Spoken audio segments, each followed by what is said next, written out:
Hello, this is Patrick with TTFR, and I've been trying to get some free time to make this video for quite a while. It's been a month since I posted the last one, and I did want to go through and continue going through the tools that I'm using as I refine my Turo management process. And this video is going to be about using GPS trackers, but really more specifically about the GPS tracker I use, which I do think is one of the best.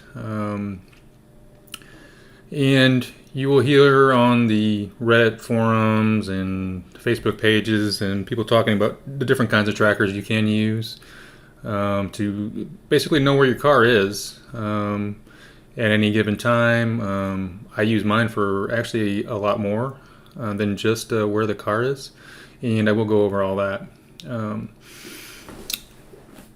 As far as Turo Guidance, I will post in the links on the video what Turo's guidance actually is for using a tracker. Some people do ask if they're legal to be used, and they are. The only thing that Turo actually mentions in their website is if you're using some sort of camera in the car.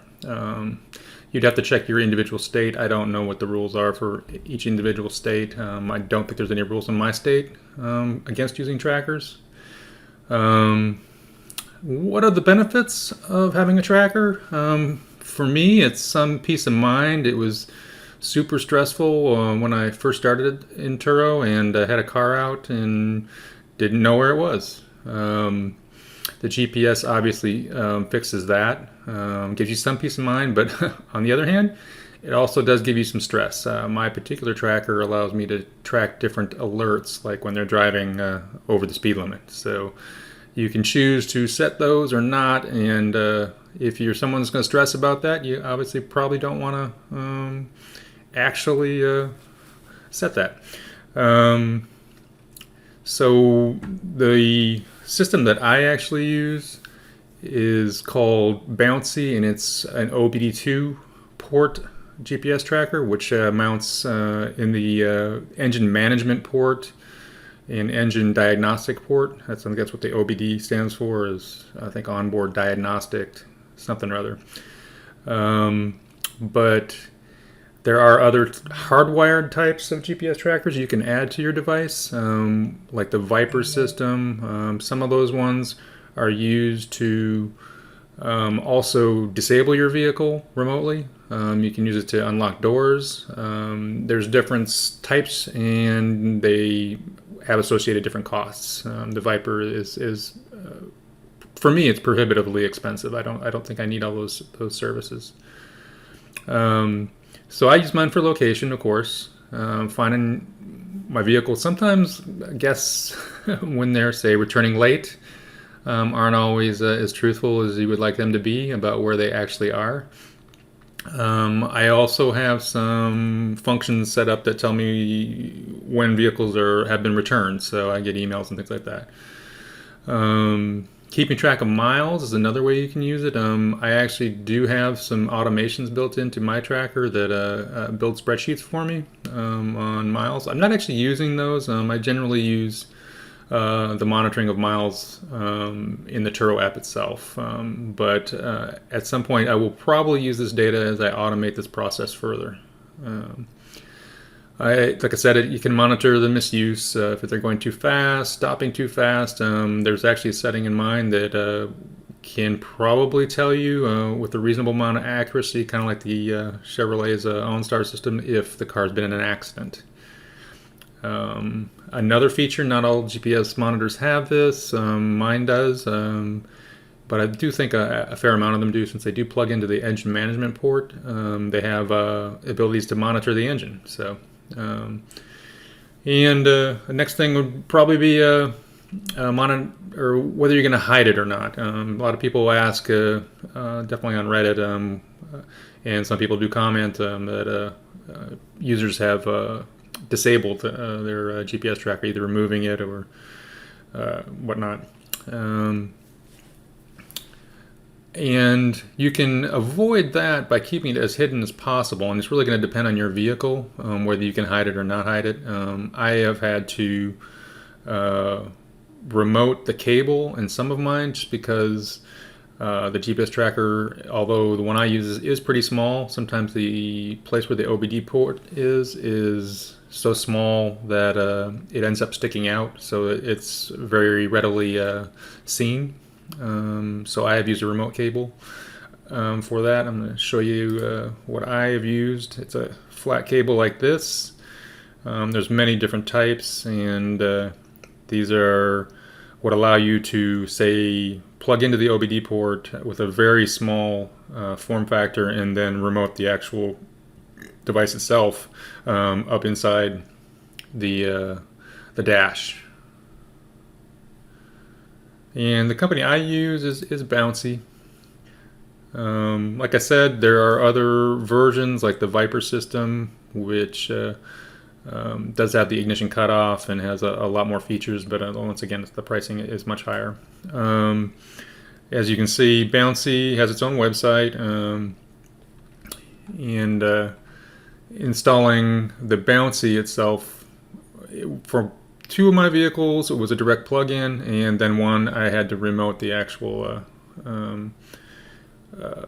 receiver. It's pretty small. Let's see if they have a picture. You can see the picture. It sticks out. I think it's probably about an inch and a half. So it's going to depend on your port whether it's sticking out.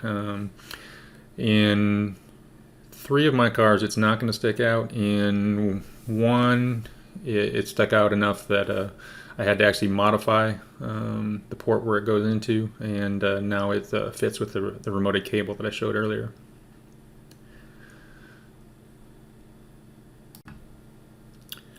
Okay, I want to talk a little bit more about Bouncy itself, because this is the one I use, and most of my videos are not going to be overall reviews of everything that's out in the market. I may talk about them, but I'm just going to go over what I use. My site really isn't about gaining users. It's I have one thing that I will hawk, and I will hawk it at some point during this video, is the spreadsheet that I build. But mostly this is just a kind of a how-to site on what I'm doing to basically pass on my information to other people so that they can perhaps make their system more efficient for managing their Turo cars and or fleet. So Bouncy is one of the best companies that I have found. One thing I should tell you right off the bat is they have been affected like everybody. I used to buy my Bouncies from Amazon. You can't do that right now. They have been affected by the chip shortage. So they just started getting stuff in again last month for a while, and it looks like they're saying it's going to be sometime early this month before they will have more stock in. Pricing, you can see the prices here. I bought mine, I think, for the same amount. Then there's a monthly subscription, and if it goes down to $670 per device with 3 or more. I have 3 or more, so I think I'm paying like $21 a month for the monitoring fees. All in all, one of the things we try to avoid in Turo is cash bleed. So you have to keep track of everything that you're spending, month to month, to make sure you're actually doing more than breaking even. So this is a pretty cheap subscription fee. If you start looking into the higher end GPS, like the Vipers, I think some of their subscription fees ran up into the $15 and $20 a month. But you get more services with theirs too. Like I said, the door unlock and ignition shut off and things like that. And it's harder to remove it if it's hardwired in like the Vipers are. I'm going to go to my Bouncy page and just show you. This is telling me where all my vehicles are. This is the main location function of Bouncy. This is what it does for you. It tells you where everything is. You can find individual cars. And when you go into the car, these are some of the features that you have for each individual car. Stats, you got trips. These are all the trips that it's taken, start to finish. Every time the engine goes on and off, it gives you an entry in here. Stats, you can look through all these and you can actually filter them. A lot of times, if I have forgotten to put in my miles in the Turo app, I will go to the Bouncy, and then I have some filters on things, which I will show in the pages of my actual phone app version of this, where I can calculate Turo use per customer, per car, through the filters that are actually on the phone itself. You have alerts. This is some of the things I was talking about. The parking spot that I leave it at, for airport parking, I have some geofences built around that when people come in and out, it gives me an email and a text, and that tells me, to get ready, probably going to go picking up the car, or I've left my own. There's a lot of things you can do. In a personal car, you can actually set this up so that it opens and closes your garage through some of the automations you can add. So it's a powerful tool, and Bouncy has its own API. So if you have that level of expertise in, say, development, you can do a lot of things with it. It's an OBD2 port device, so it tells you how much fuel is left if your car is new enough to report all that. And I don't think you can even have a car, unless it's like a classic car on Turo, that's old enough at this point that it wouldn't be able to pick all these things up. This is getting fuel left, the engine's good, battery's good on a 2011 BMW, so it's obviously doing a good job at tracking all that. You put in a lot of information about your car, VIN, all that. There's other things you can add to it, your insurance numbers, just to track other things. I'm not sure. I haven't found a good use for that, so maybe you guys would. I've started setting up some of the maintenance functions for it to remind me of when maintenance is due. But mainly I'm using it for the trip data, the stats, the geofencing, and the OBD2 monitor. And these are some of the things, those triggers I was talking about. There's a program that you can integrate in this with Google Drive as well, called IFTTT. It's if this, then that.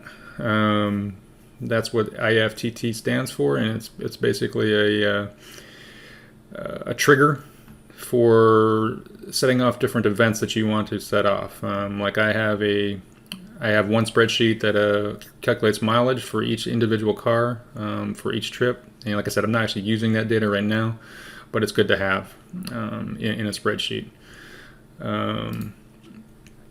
Add a row to spreadsheet. I will add some videos actually to this video, splicing in use of a button on your phone that can then track the time. And that's how I track the time that I actually spend working on Turo. I'm going to be doing that this month, and really for the first time, try to get it accurately so I know exactly how much time I'm giving to Turo.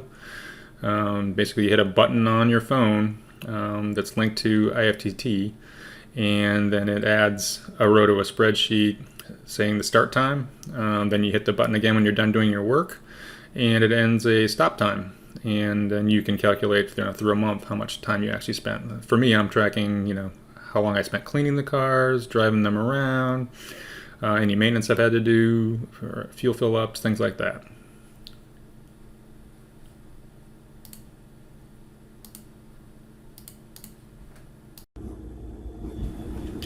This is not a part of Bouncy. This is IFTTT and Google Spreadsheets.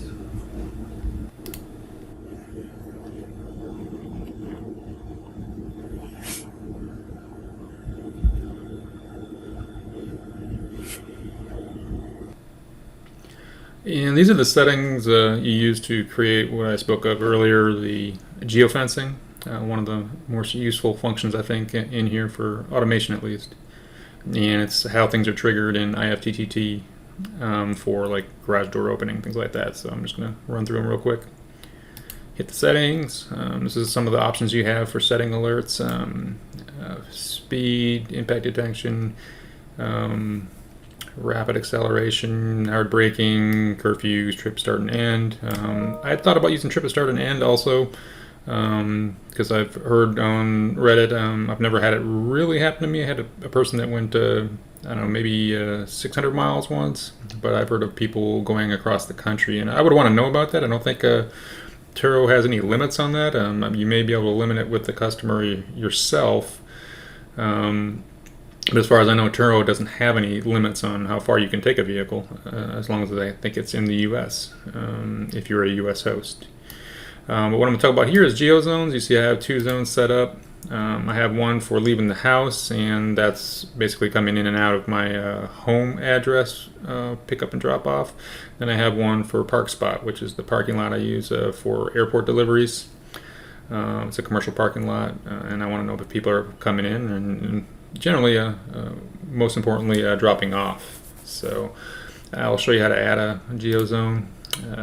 It's here. You have a lot of options here. You can get alerted when they're entering the zone that you've set and exiting the zone, and there's different ways you can set up the zone. Right now I think I have a circle here, and any cars going in and out of the circle will generate an alert if you have both these checked. You can use a square as well. I think it's going to let me, yeah. And you can basically make, well, it doesn't have to be a square, it can be anything you want. And a car goes in and out of that square area, you would get notified. So that's basically geozones. You can select a tag to set for trips that go in and out of that location. Like I have set tags within Bouncy for Turo guest use, and then pick up and drop off trips. If I was going to calculate mileage from that, I don't actually use that. I don't think I get enough miles to use that function as far as for tax purposes. But that's basically it for setting up geofences, and it's one of my favorite features for this. And this is what the phone app looks like. I use Bouncy probably 95% of the time from the phone app. You can do pretty much everything, and I think there's some things you can do in the phone app you can't really do well in the website. So these are the vehicles. These are some of the trips. This is basically showing how the Bouncy is doing right now. Its own health, whether this would tell you if it was unplugged here. This is some of the maintenance, and they call it care, that you can add in. You hit the plus button there, and you can add a maintenance that's due, and then check it off when it's completed. And these are some of the geofence alerts going in and out of the parking spot where I put it in for use from a shuttle during airport trips. This is it telling you some of the OBD port information and the miles on the vehicle, whatnot. You have to keep track of the miles. You sometimes have to update them if the GPS has ever been disconnected. The miles will get off, and they do seem to get off a little bit every now and then. So you got to readjust them and just add what the actual miles are. Like I said, you can add insurance in here, keep all that data in here if you want. And that's it for the phone. And this is the data that gets pushed from the Bouncy app to IFTTT, and then from IFTTT to this triggers adding every time the car goes out or turns on and off, all this data into a Google spreadsheet. So you're seeing time, address, where it stopped, to and from time, or what the trip minutes were, how many miles, how many gallons you used. I don't have miles per hour set up correctly, doesn't look like, and then the length of the trip. So this is all the data, and you can actually select all this data, and there's more actually available, I believe. This is just what I've chosen to put in my spreadsheets. So you can use this to keep track of where the car's going at any given time. I can imagine a parent maybe want to keep track of where their kids are going. Could use this. I think I will actually, my kids are just starting to drive. We'll probably be adding Bouncies to their vehicles.